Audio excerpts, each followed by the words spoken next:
Καλησπέρα αγάπες μου, τι κάνετε σήμερα?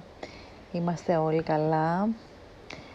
Σήμερα θα κάνω ένα βιντεάκι για σας που έχετε προβλήματα οικονομικά, προβλήματα με χρήματα, που ίσως δεν έχετε κάποια δουλειά. Αυτό εδώ που θα σας δείξω σήμερα είναι ένα ξόρκι απλό, ένα ξόρκι όμορφο που θα μας φέρει λεφτά για μας βασικά.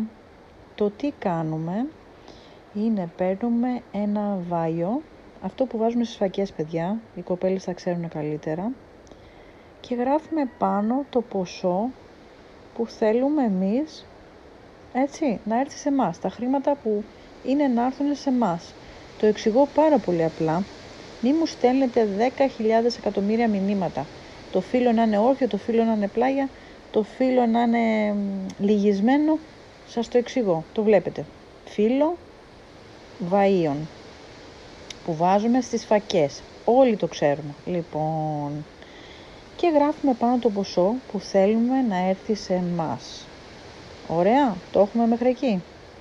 Μετά βάζουμε φωτιά μέχρι το τέλος να καεί όλο το φύλλο με το ποσό πάνω που γράφει ό,τι ποσό θέλετε τέλος πάντων.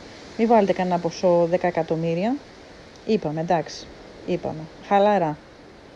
Έτσι, να μας έρθει θετική άβρα, να μας έρθει, τέλος πάντων το πνεύμα να μας βοηθήσει να το κάνουμε αυτό. Όχι κάτι περίεργο. Οκ.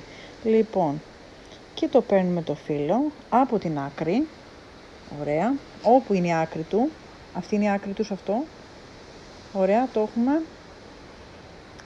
Ο στυλός που θα το γράψετε πάνω μπορεί να είναι οτιδήποτε χρώμα. Μην μου πείτε ροζ, κίτρινο, πορτοκαλί και μαύρο και βούλες. Ό,τι θέλετε. Λοιπόν, θα σας δείξω τώρα τη συνέχεια. Συγγνώμη για το τηλέφωνο, όπως βλέπετε δεν σταματάει ποτέ. Λοιπόν, παρακολουθήστε. Μην το κάψετε μέχρι αυτό το σημείο, θα το κάψετε μέχρι κάτω-κάτω. Εντάξει, και θα πείτε λεφτά ελάτε σε μένα. Λεφτά ελάτε σε μένα. 20.000 ελάτε σε μένα.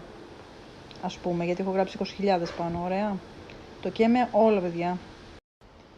Λοιπόν, παιδιά, όσο μπορούμε να μην κάψουμε τα δάχτυλά μας, εννοείται. Εντάξει, βλέπετε πως το έχω κάψει. Μετά το φυσάμε στον αέρα να φύγει και να έρθουν σε εμάς. Η σκόνη που θα έρθει πάνω μας είναι θετική και κάντε το όταν δεν φυσάει. Καλή ιδέα.